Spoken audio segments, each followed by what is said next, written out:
Hi, everybody. Hiya, I'm TJ. I'm Calvin.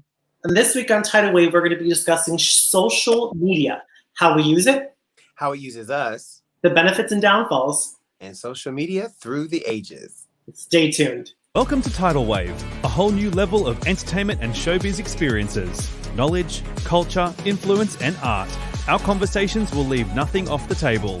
We'll make a wave with our stories and give you the insights you want and need.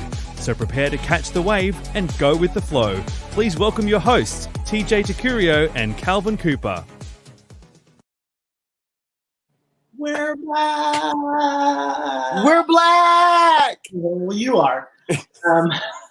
Well, if you did a 23andMe, it's probably up in you too. It's probably, I'm not going to lie, it's probably, it definitely probably is part of it. But speaking of that, this is episode number 4. Can you even believe it? I can believe it because we said it would happen. We said it would happen. Calvin and I set out a goal for ourselves, and we were throwing around numbers, and we said we decided upon 8 was going to be our magic number for our series, just for this initial first season. And it's taken us, almost that amount of time to really get into the flow of things. And I think now we're on halfway mark. We really got a handle on things. And got those. Our first episode was about friends, and we discussed all of those things and how it really affects our lives a lot. I know today we were discussing how we miss Michael. I mean, we've gone through a whole bunch of times where the first time of saying, "Oh, I wish I could," or "I miss him because." So it's even talking about that friendship episode. We still think about all those great times, and it's hard. It's hard for sure. Yes, very much so. But then we went right into family, because I think our friends are really our family as well. And then the support that we got from our family, which then tied really perfectly into the Pride episode, which I had so much fun talking about. And even people that I know have reached out to me and just, asked me questions about the episode and things that we discussed. So I knew the things that we were talking about were very important. Yes. So today we come to you with social media. This was something that we had decided a really long time ago to do as part of our series, because we use it so much. Every day. And part of our social media episode, and part of the next upcoming weeks, is we're going to interview one of our really good friends, author and social media influencer and performer. Poet, it's a performer, rapper, artist, just a full-on entrepreneur artist. And he really went from really starting at the bottom, and really he catapulted himself into having a really strong voice within the pandemic. And he used social media to do that. So we're going to be bringing our friend Bernard on the Splash. So be on the lookout for the Splash in a couple days' time. We're going to he'll be on there with us, discussing social media and discussing his new projects with his new book and a whole bunch of new things that he's got in play for that. But today we discuss social media. Calvin, what platforms do you say you use the most? I definitely use Instagram the most. I like Instagram the most because the fact that, yes, you get a chance to, push your political views and opinions and things like that. But to me, I guess it just hasn't seemed like such a vessel for a lot of hatred to come through. So I feel like it's my safest area. Not that I have a problem putting people back where they need to be. But it's just like, that's not what I go there for. I love to be there for everything. I like to show, I feel like on Facebook, you really get to show your multifacetedness. You can do whatever you want. A lot of people do get caught up in whatever they decide to focus on, but I feel like you have a lot more freedom with Instagram than you do with any other, and then there's other social media platforms that, you use for other things, but Instagram is a beautiful place for artists. So, sorry, I might have jumped into too much. So tell me all the platforms that you use. Let's start there. I know you're on your phone, scrolling through, you're recording from your phone. But what's the list of social media sites that you use almost daily? Instagram, Facebook, and that's it that I use daily. Every once in a while I get on Snapchat. And is there any other? No, that's literally it. I limited to those three. I did have a TikTok, but I got rid of TikTok in May. Yeah. So in my social media, because I have a whole section in my phone that's just social media. So Yeah. I can find it all. So my social media is Instagram, which is the first one. I usually check that one the most. And then Facebook attached with that is Messenger, because I discussed with a lot of people that. Oh yeah, I mean I have those too. Yeah, but LinkedIn I use quite often now. It's interesting how it works. We can discuss that later. WhatsApp, all of our friends in the UK and Australia, I discuss with them a lot. Twitter, and then Skype, and then I have all the editing software for it, like Photoshop, InShot, Pinterest, Snapchat, Unsplash. I mean, as I was considering it, thinking like, oh, I really have, I just check a few. I really have so many. But then, I have so many, but I don't use them every day. Like, yes, I do agree. I think on a daily basis, I will say I use probably 7, because I use YouTube daily. I'm a YouTube watcher. I think that's the one that I use the most. Yeah. But like you were saying, Instagram, for instance, you think it's more limiting than Facebook, is what you're saying. No, it's more unlimiting. Unlimiting. Okay. You think there's limiting on. Yeah. Like you can be a little thoughty on Instagram. Yeah. When you try to be a little thoughty on Facebook, they start to try to police you. And then the fact that it's mostly ran by conservatives, it's like, they leave a platform for them. And so when you kind of show opposition, they say that they're not like shadow banning or whatever, but they definitely are policing you, Of course. Now, how else do you use social media?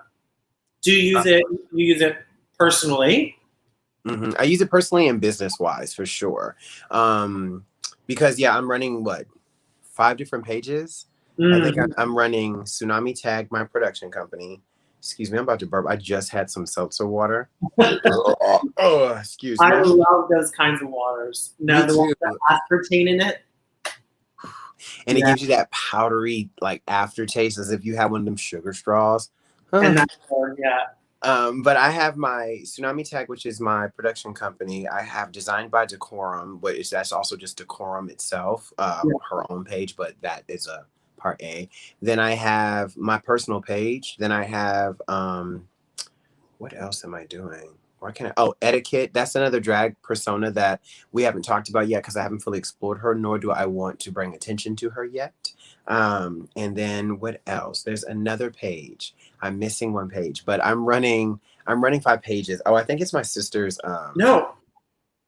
craftware or something. No, my house page, the House of Pabon. I totally forgot. There's that page itself too. I'm running the House of Pabon page, which is more of the up and coming atelier side. Like I'm just doing the visuals for it. So yeah, those are the pages that I'm running. And so I use them for personal and I use them for business, but mostly business. My personal page itself is a mix of both. Yeah. Yeah, no, I agree. Like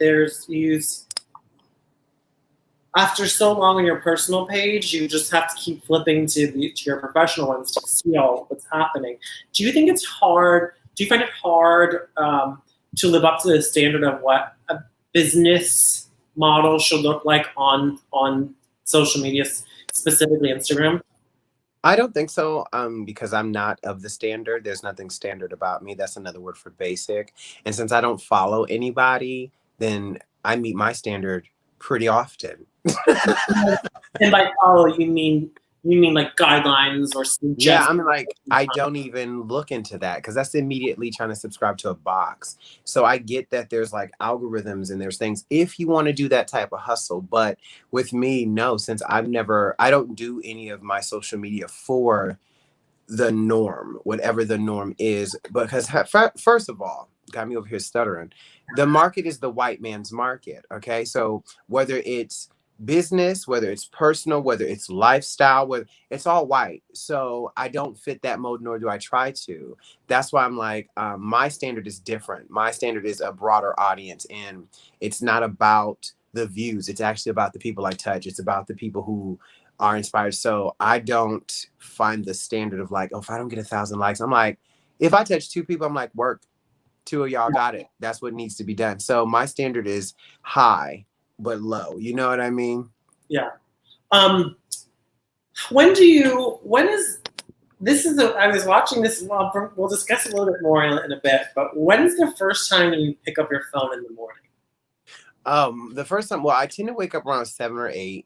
And the first time I pick up my phone will be, honestly, it'll go to glance at it because I don't have a clock anywhere. So I'll go, what time is it? And then I'll put it down. And then I'll get up because usually I have to go poo. And so I go do all that. Like, I have a moment to myself, and then I get to work is what I call it. I see. Yeah, I'm kind of guilty of the same exact thing, like because I don't have a clock. I always think about it. I have a clock in my microwave, but I don't have any other clocks in my house. And it's my phone that I use for my clock. And my alarm's on there, so I use that. But there's something about the name Jesus. Getting those notifications that freaks me out. Like it gives me anxiety first thing in the morning, seeing all those notifications there. So I will go to the bathroom and I will immediately come back and have to check them. Oh, see, I have the different. It's like I'll get more on my phone if there is no notifications. If I'm like, what the heck? Was nobody feeling me? Like it'll have that sense, but then I'll go, nah, like literally, I'll literally be like, oh, good, I have no, like it kind of, excuse me. I have moments, you know what I mean? Like I'll subscribe to the vanity of it for a quick second and I'll be over it so fast because it'll feel like that. I don't like that feeling. I'll be like, oh, no one, oh, I have to, the hell, sit down. And I literally do. And then I don't post for like 7 days. And then I'll just have a plethora of content, which is my favorite. Because that's when you'll be like, ooh, you're on the content today. And I'll be like, because that's what I just been feeling. But during all of that time, that's what I've been doing. So it's like a healthy balance. So like, but when I wake up and I see all the notifications, it makes me want to get to my phone less as fast. I'm like, ha, love it. Revel in it. You know, I'll go take a full shower, come back, and then just start playing music and then sit down. Because a lot of times too, when my phone's really busy like that, that's when I'll be in the mood to make more content. But it's just like, you see how there's like a balance of it. It's like, I check myself really fast because I never want to get so caught up in it. I mean, plus when I'm running, since I'm running 5 Instagram pages, I tell everybody, I'm like, I do it on my own time. I'm my true own boss.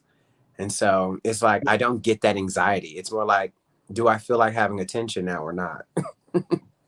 Now, are you one person that has your accounts linked so you just use one platform and it kind of spreads it out to everything? No, not at all. Actually, I still do a lot of things manually. I'm still learning a lot about social media because I was never really tech savvy until the pandemic. I mean, well, not really. Until I became Decorum, I started to have more of a feel for technology. But my Instagram is linked to my Facebook on my personal page, but no other page. Excuse me. And it's also linked up to my Twitter. And so, and like, see, Twitter, that's another thing. It's like I barely get on Twitter. But that's just to, link stuff up and reach another audience there. Sometimes to get some of the news. But yeah, it's like I mostly just do, like, when our video gets on YouTube, then I go on YouTube and I share it from all those platforms because it's easier. Because then, yes, on my YouTube, it's connected, but this is very site specific in a sense. Is that the right way? Like, since this will be on YouTube, it's easier to share to the other things. With my Instagram, it only shares to my Facebook. Not even Decorums, not designed by Decorum. It's just, if it's under me. That's why a lot of the time, most of my content actually goes through my personal, and I try to get people to come to those pages. Yeah. What was I going to tell you? That you love me. Oh no, I wanted to know what's everybody's favorite social media site, because everybody has their poison of choice per se, and it's fun to hear how what everybody uses out there. So just let us know, message us or leave a comment and let us know what your favorite social media. How do I see these comments? Do I have to get, talking about not tech savvy, do I have to get on my computer? Yeah, on your computer. Well, I People just do comments all the time. I read your comments from the last video. yes, I just feel like our I'm still trying to figure out because I'm living with a gamer, so and I'm living like in this black box, girl. So it'd be like spotty. I mean, you saw like what was it, episode 3 or was it 2 where I was like, "Peek," and I was like, girl, it Okay. makes me. I'm like, do I have to buy my own hotspot or something? I wouldn't even know what to do with that. So at the dawning of social media, Mm-hmm. it's starting. Do you subscribe and do you have a MySpace? When I started, yes, we are, well, we're both of the same generation, Yeah. we watched it. So, I mean, baby, we had 25-cent floppy disks. You remember, you like, pick your color and write your name on it. I got that clear one that has purple and you can see that film through it. Like, when everyone worked on a Macintosh computer. When you would go to the library and the wires went up into the ceiling and you sat and did your little math things and everyone played, what is it, Oregon Trail? Oregon Trail. But everyone died with dysentery. Yeah. That's because they didn't wash their hands. But I know they won't talk about us because it was only pretty much, from a white point of view of what was happening. But yeah, I got on MySpace and I had a big Scooby-Doo background that was purple and green. I had my top 8 and shout out to Tom. He's everyone's number 1. Yeah. Leave it to the creator. He's like, haha, this spot's mine. But yeah, I had music playing. I had, my little list and stuff. But then yeah, it's like I got on Facebook because I was in college, because we were part of that generation too. You couldn't have a Facebook until college, until you had an EDU. And so when I got on Facebook seemed easier because I was still having people help me, like, what are the codes to add this song to it? I'm trying to get this Evanescence background on mine and I want the diamonds. It's like, so I was just like, Facebook seems a little bit easier. And I think I joined Facebook in 2000 and forever. Hell if I know. Yeah. No, you know what I was discussing MySpace with somebody. That was the very first dawning of us coding. Like, we didn't realize that we were doing it, but you had to code. You had to code your page to look exactly what you wanted to. And the worst part about it is if you put one extra space or one not enough space, you had to go through the entire code, girl. Like, it's no different from reading the damn password off the back of the modem. Like, you're like the router, you're like LX, no capital. Start over. Start all the way over again. But you can change the password in the back of the modem. I mean, you can, but most folks don't do that. It's like, oh. Yeah, I know. Back. He's all that. So I was watching this Netflix documentary called Social Dilemma. Mm-hmm. And speaking of Bernard, I messaged Bernard and I said, Bernard, you have to watch this. And he had this conversation about it. It's the first person that kind of really talked about it lightly on his social media, and I kind of engaged with him about it. And it basically is how social media uses us and we become the product. Mm-hmm. What do you have to say about that, and about how social media uses us and what we see and how we see it and how they try to curate it for us? Well, definitely, if you're not an independent person and you're going to, well, mentally especially, and you're going to social media to find your community, it's easy for them to use you, because with all the algorithms. Like for me, since I don't survive, it's like I said this to my daughters. I said, can you live in a world that you have created if your iPhone died right now? Like, could you navigate through this type of world? Are you actually upkeeping, your view online? And what it does is, it triggers a lot of fantasy for people. It's like that movie Ready Player One. It's the places where people can go and become the fantasy and stuff like that. And so for me, I just always say, definitely take some healthy breaks and try to see if you only hear the same voice. But also, I think when you are Black, and we always have to do extra just to find our representation, we don't get too lost up in social media the same way that the non-hued people do, because a lot of our stuff first is we have to search something and put for blacks, so that automatically takes us out of the way that their market is always push. Like every time I go into my For You page, like, yeah, I'm looking for my melanin first. So then that means I have to already get out of that zone that they're like, oh, look at this beautiful white girl. Oh, look at this beautiful white man. Look at this beautiful white boy. Gays, whites. So you have to start looking. So for me, it wakes me up already from there. I'm like, I come in going, what kind of crap they trying to throw me now? And then so that's where it's like, for anyone else, if you are non-hued, yeah, you have to try to see and pay attention and see if the world you're even looking at online looks like the world you experience. So yeah, and the world that you want to see, and the world that you hope to see, and you would want that to be outside of your door. yeah. But then comes the issue of these false fantasy lives that so many people, and I'm guilty of this too, is that I buy into these fantasies that people have created for themselves online, and I struggle with it because I get envious of people and their life because I see that it's going really well, or they have something that I want. And then I have to tell myself how much of this is just, a 30-second glimpse into something fantastic that they did, and congratulate them on the greatness and what they did, but then also not knowing how much struggle they're in now. Is this person really have a problem or an issue that they're not really showing?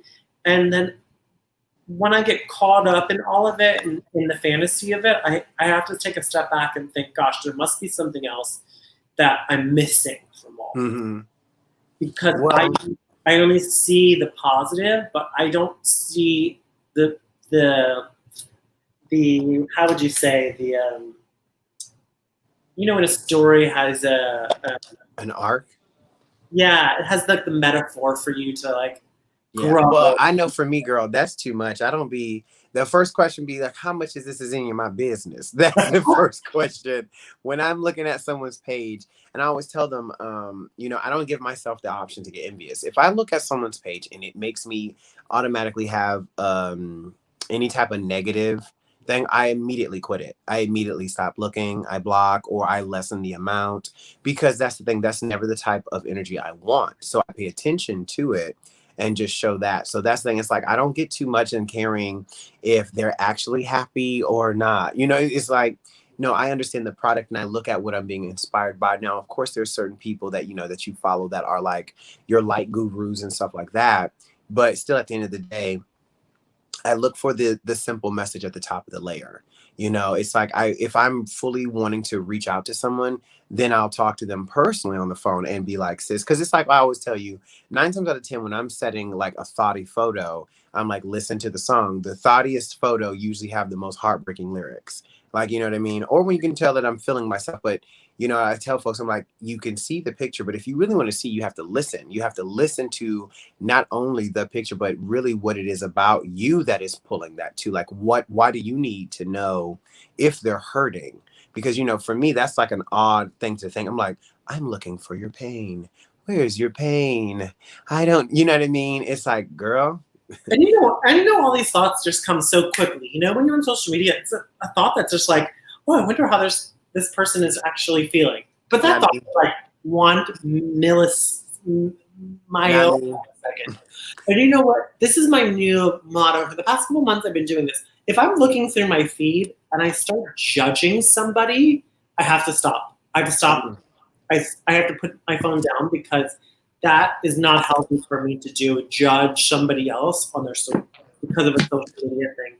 And once I get into that negativity in my brain or in my being, then I have to move away. I have to step away. Heck yeah, honey, check yourself before you try to check anybody, because I do not ever want to leave myself open for someone to be like, yeah, and I'm like, oh, I should have shut my mouth, girl. Left everything open. But plus, it's also not the type of person I want to be. Like, that's just, our reputation. Like, literally, they say it takes a lifetime to build a reputation. It takes one like millisecond to ruin the whole thing. Yeah.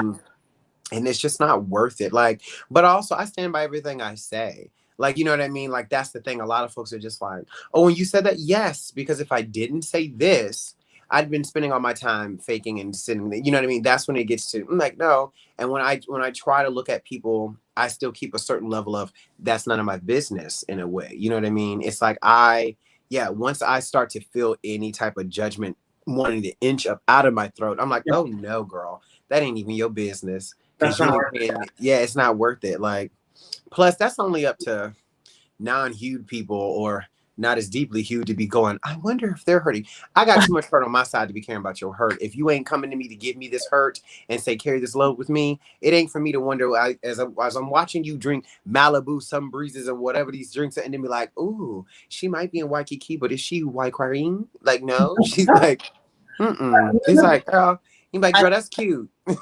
As for, we've been on social media for eons, ages, I would feel like. You can almost kind of read through the context of what's happening, Yeah. I had this conversation. I was speaking of social media and technology, I was on Zoom doing a Pilates class with Susie, and we were talking about a friend of ours, and she's like, oh, did you? And I said, yeah, I read it, but I know. And when she's like, I know too. I said, yeah, I got a feeling from it. But I mean, the introduction of stories into all of our lives, into these social media things, really has changed. And I for some reason have helped, I loved the stories because I feel like it's a more intimate way of seeing this person's life. But when they go on for a while, I'm guilty of that. For a while, when I was working with a cruise company, I did it to document a day in the life of. So I did a whole bunch of them. But I think stories are great. I get up in the morning and I look at everybody's stories. It's like, what did I miss? Who are these people? And when I'm following somebody, I'm quite interested in them. And the access to the mute is always fantastic as well. I mute people just because I just don't feel like seeing anymore. So what they say, blocking you blesses me, okay? Blocking, because I mean, there's certain people that you shouldn't be looking at for your own energy, but you do it. It's like when you trying to scratch the petty beast, you be like, is it worth it, sis? But yeah, it's like, it's so beautiful that you can restrict the amount of stuff to yourself. It's just, will you do it? Yeah, you also can do some good Sherlock Holmes work on there too. Social media does not lie. You cannot lie on social media. Yeah, you can. There always will be a trail to somebody else's to somebody else's comment, to their page, to their story. You can go all the way back. You can get a full story off of one post. You can lie. That's that type Gone Girl shit. That's that white people, they be going in and they be like, I've been up to this since April 30th, actually waiting for September 27th till the day your face cracks. They be going in. Child, that's too much. I'm like, you ain't even get paid. So no. Yeah. I do. Yes or no? Have you stalked somebody that you liked? Hell yeah. That I'm like, I wouldn't say stalked. It's more like I'll look at pictures. And then after I look at a couple of photos and I'm like, okay, but it's not to a point where I'm like, turn the notifications on. No, I only turn my notifications on to my friends and family. But it's never, it's not a complete stalk. It's a little bit of research where I'll just look at photos and then I leave it at that. I don't go into Google and I'll look at Instagram and see what your page looks like, because that's where I'll go. It's looking at my For You page. It's let me see what your life is, because stories are great, but what are you posting? What are the marks that you're leaving behind? You know what I mean? When's the last time you Googled yourself? I don't know. Okay, I just Googled myself last week. Well, just because I just created my website, so I needed to make sure I showed up on the Google search. It's fascinating, really is. I went from having not very much stuff online to having so much stuff online. I was very, very, very surprised. A lot of stuff from Facebook showed up, and not very much from Instagram, but I know a lot of stuff from Facebook showed up. And because I have my other podcast, I have Ease, it showed up a lot. And this actually, TidalWave showed up quite a lot as well. So just the mention of it and all of it. And I love Googling people because you see, and a small story, we had a friend that actually got into some serious trouble with sending stuff through social media. And when you Googled this person, they showed up with not so good photos. I know you talking about. I know you know what I'm talking about. And they were some really good photos. I say, my God, I know that there was a God that day because he had the anointing and blessings hanging, okay? And there was like a disappearing act with like 3 fingers. I was gagged. He keeps claiming that they won't. He literally was like, they're not 3 fingers. I said, where are your fingertips? Show me. Show me. But it goes to show you that. Not show me, but.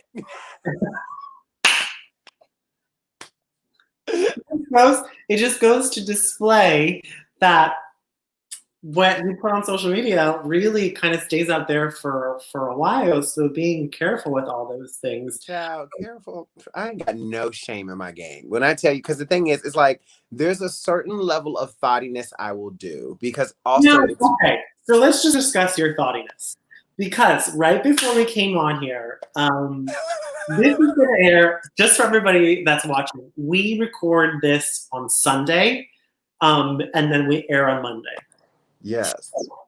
I'm sure this will not, there will be another one after this. But let's talk about your thoughtiness. Let's. This picture, this video is great. Is great. Thank you. The video is great. Why? How do you?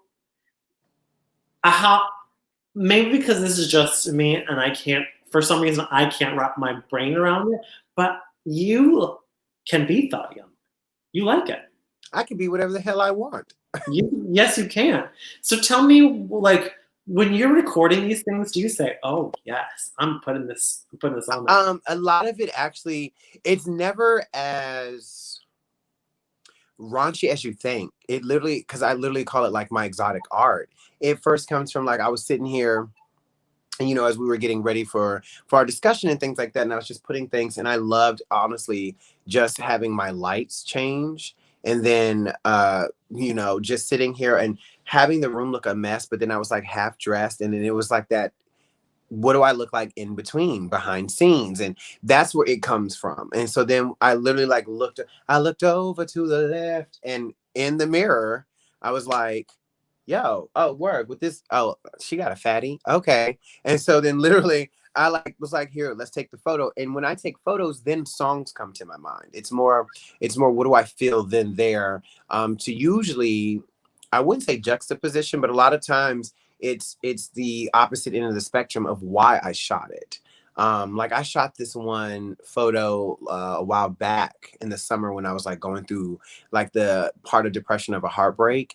And I did this like beautiful filming of like photos of me looking devastated with no shirt on, but these boxers and a little bit of like a phallic shadowing. And then as I continued on the journey, my clothes got lower and lower, but so did my body. It got further and further. And then there was these like beautiful dying red roses. And so it's like, even though it's like thoughty looking like a box of hotness, but then so it's like a lot of the times it's my thoughtiness is actually thoughtful, but it makes you, I like to play with things. I love, but today's, I'll tell you, oh yeah. So me and my daughter, Bernard, we're doing 100 squats each day. Cause I was like, I want that Victoria Monet booty. Like she said, I do my workouts Monday through Saturday. Not every time, because I go in between Nike training app and whatever. And then I do the Wonder Twins. Shout out to Torian and Maya. Yeah. But like, that's what it is. I have been seeing the fantasy of me that I want. But the funny thing is, like I said, where the opposite of the mentality is because this is also what I call my revenge body. This is happening because I had to want me so much now that it didn't matter that someone wanted me. So right. Now that I have it, it's fun to kind of like wave it in the front. Because, girl, I've been abstaining, honey. She ain't opening these legs, but I'm going to show you because who don't want a window shop? But you, But again, the but, you mainly post them on your story. So they're a 24-hour in and out sort of situation. They're not a yeah. long lasting thing. Do you send thoughty photos on any other site? Yes, I send thoughty photos on my Snapchat for the same reasons. Like it'll be short. But yeah, it's very rare that I post a thoughty photo post because like I said, a lot of it's actually just heartbreak. So it's because I usually use my main reason for thoughty photos, it's the look at me because the person I wanted to look at me never did. Yeah. You know? So that's why I don't really post them. But yeah, oh, I be gagging on them. Like today, I literally was like, yeah, what did I say when we got on the phone? I was like, look at my story. Yeah. It was on a level that I have never. Yeah, I know. I know. Baby. It's funny because Calvin knows this, but I wake up in the morning and he's always one of the very first stories that shows up, just because either he's posted more recently than me waking up. Although this past week wasn't true because I think I woke up before you a lot of the time. Yeah, I was exhausted, girl. I know I was too, but that's a different story. What's the last thing on social media that you got inspired by? That is a bomb ass question. And I think a lot of the times I tell myself, like I get envious or I find myself judging, but then I have to just take a step back and think, gosh, so I need to look at something that inspires me to do something or inspires me to act a certain way. And what's one thing that you saw most recently that has inspired you? I'll tell you straight up. I mostly go on YouTube to watch the concert world that I miss so much because that's where I started. Yes.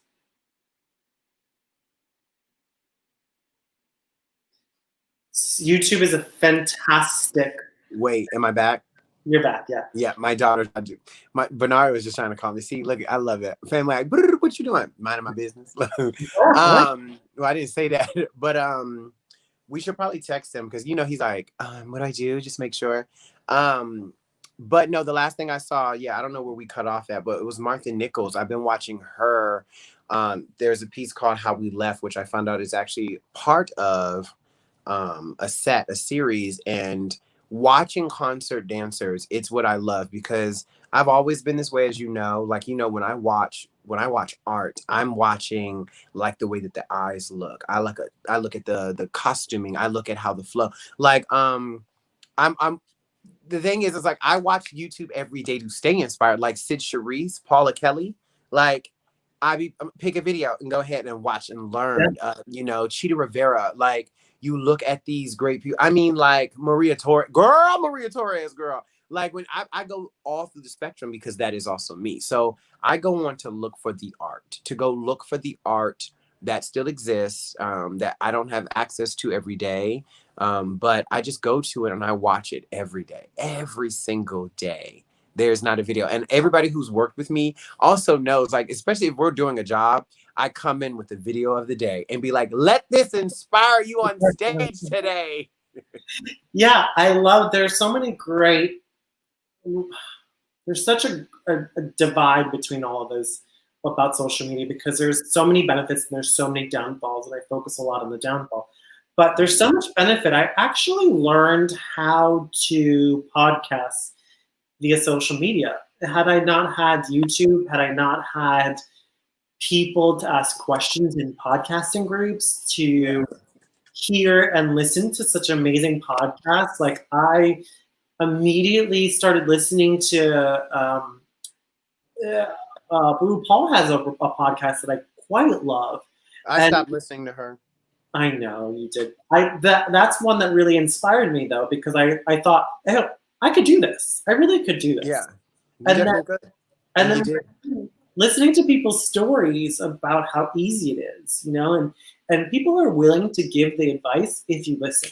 If you're there for the right reason, then it will help you. It can help you. Social media can be a tool that you can use, but it also can be a tool that can go against you, that can work against you, for sure. Let me say something too before we might even get some flack about me not listening to RuPaul. The thing about it is, people know I'm a ride or die. I'm 100%. And once I found out that she fracks, I said, "Who fracking cares?" Like I can't allow. Because here's the thing too: it's not that you can't make a mistake. Because what did I say? We're here to make mistakes and learn as well. We're not here to make them. But the thing that there's no repentance, there's no remorse, there's no.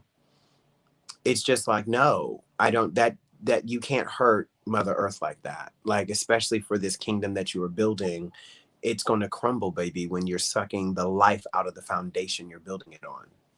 Now, pointed question: do you think if we didn't have social media and the presence that it has in our everyday life, that this cancel culture would be as quick or as strong as it is now? There's always been cancel culture. First it was cancel blacks, cancel Irish, cancel. It's the cancel culture just has a different face. We have social media, so now cancel culture is really out there. That's the cancel cultures were called blacklists. That's what the cancel culture was. As soon as you did something that was not of good taste, you were on this blacklist. That's cancel culture. Boycotts, cancel culture. You feel me?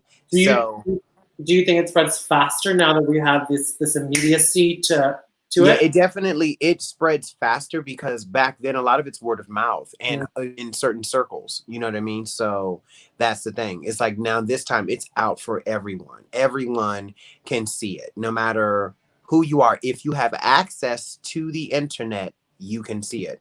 But that's the thing. It's like, yeah, to me, it just makes a broader audience.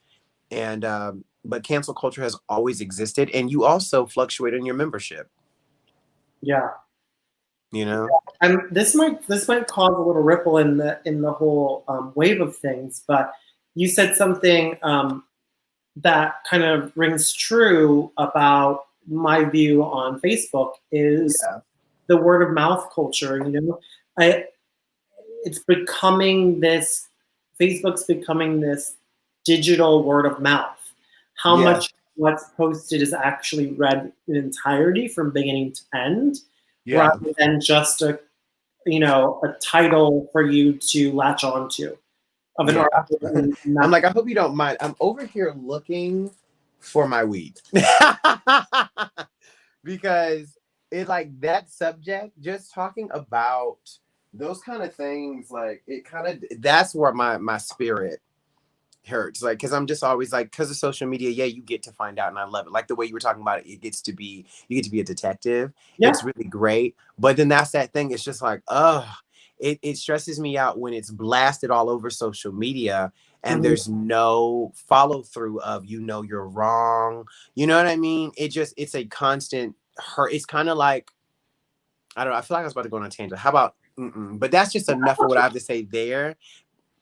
What? The thing with social media too, like you were saying, is you say, for instance, you're wrong. Yeah. You've already posted this, so how do you apologize to make it just equally as of an impact? You know, what do you say to all those people that had already saw or had already agreed with you? Well, here's the thing. I love that question. I found it. I can see that. The thing is, first of all, an apology is for yourself. Apology, even like I'm talking about, like, oh, RuPaul has no remorse. She don't need to apologize. What she needs to do is reverse her action. She needs to stop it at this moment. So when you're in moments like that, excuse me, that's when you stop the presses. And that's what my favorite thing about, like, you literally stop the presses then and you retract. It's not like the Chick-fil-A and what they've been doing and paying into these conversion camps. And now they're like, we're not doing it anymore. Well, what are you doing to reverse or to heal the hurt that you have done? You know what I mean? That's how you truly apologize, because it's not even just about the mouth. The mouth first, your apologies for you, but then comes a follow through and action. And that's the thing. If she said that she was sorry, whatever, and she's trying to plan, like, working with a conservation group or something, and completely stops the fracking, like, then you're like, work. But that's also my personal requirement for her in my life. I'm not negating the work she's done, and I'm not negating the girls, because what did they say? The road to hell is paved in good intentions. It's like, you're doing a great job, but then there's this darkness that you need to work on. Why are you allowing this? What makes this filter, like, come through? And then it's like, and then what are you going to do to stop it? Or what are you going to do to reverse it? Because you're actually hurting more than you're helping now. Mhm. You feel me? Of course. Yes, of course.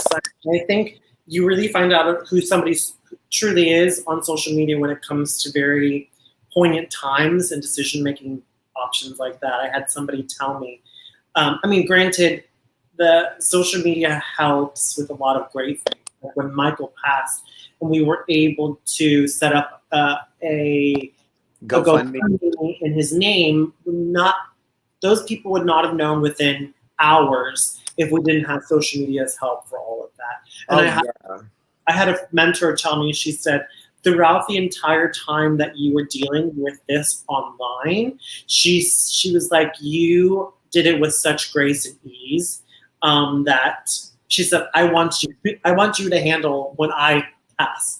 She's like, because you did it so well. You're the business one. You are the executor of all of our wills, of the trifecta of me, you, and Michael. If you happen to survive us all, you are the executor. You are the one. That's why you got that question mark tech too, boo. Yes, that we're gonna maybe get them redone. We are well. I don't know about you. See, since we're talking about Michael, let's come on. Just get it up. Yeah, Michael's was I mean, like I was saying to everything, Michael was. People wouldn't have known if we didn't have social media of how great of a person he was, because it was just an outpouring of love. And I think that's in death and birthdays and great reminders of, you know, New Year's and Christmas and all the love that really, I think it's what social media was built for. But I think there's so much that it's turned into that it kind of has really shifted everything, you know. And we were discussing going back to the dawning of social media, where we kind of were birthed. Like we saw it happen. You had AOL, and you had to plug in a thing into your computer, and you had to wait minutes upon minutes and dial. You had to get phone lines because you couldn't hang up the phone. Like my favorite thing that used to just like make my body shiver when new music came out, and it'd be like, AOL first listen, and you're like, oh, and then they started doing concerts on it. You know what I mean? And that's when you're all like, Mom, I'm trying to get on the internet. Like it was the chat rooms. Yeah. And then somebody calls, and then you're like wondering why you can't respond because somebody calls in, or and why the image won't finish downloading. Yeah, and then you tell your parents you have to get a split line so that you can still be online while somebody's on the phone. Well, I remember all of those things. Definitely. No, I loved every bit. I remember one of my favorite thing about watching social media and its instruments and tools change was the first like Nokia phone, like the basic that everyone got. That and I didn't have my first cell phone till freshman year in college, and so then watching the BlackBerry happen, and with the BlackBerry, then you start to notice like these different apps and things. And with the BlackBerry, that's when they introduced hashtags. Because I remember being like, what is the purpose of a hashtag? And then that's when you really saw Twitter come about, and Twitter was all about the hashtags.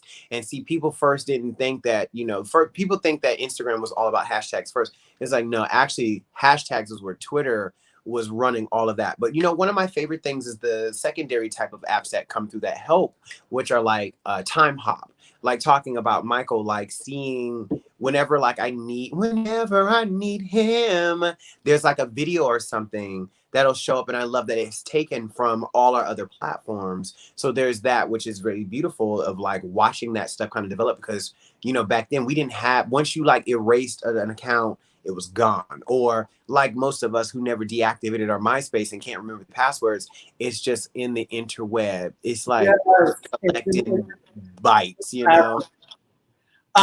Yeah, so just a final thought about social media. It does so many great things. You know, like my family stays connected. I can, you know, I can have registrations for classes that I'm doing. I can let people know about my podcasts. I can let people know just about anything. And you know, the downfall really is how word travels without the truth always being there. And it goes like wildfire. It really does. And I find that really separates people a lot.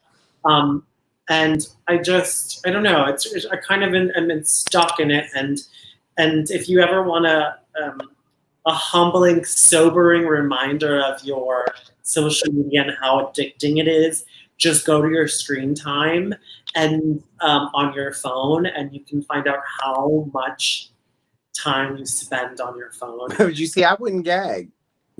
I'd be like, I'd watch it go up, down, up, but I still wouldn't gag because I'd be like, I did that. Surprise. Well, we'll see. What's some takeaways? What's some good things about social media that you take away from this?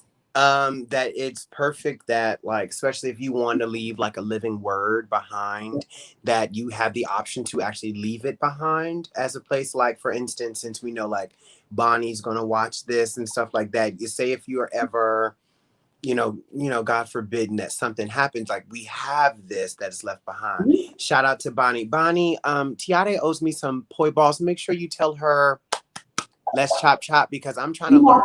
Too. She'll watch it. Yeah. Oh, Tiare too? Yeah.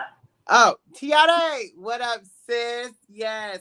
I'm ready to learn. I'm trying to learn, I'm trying to come on now. I mean, take your time and understand that, having, handcrafted, authentic, I understand, but it's also September. I'm joking.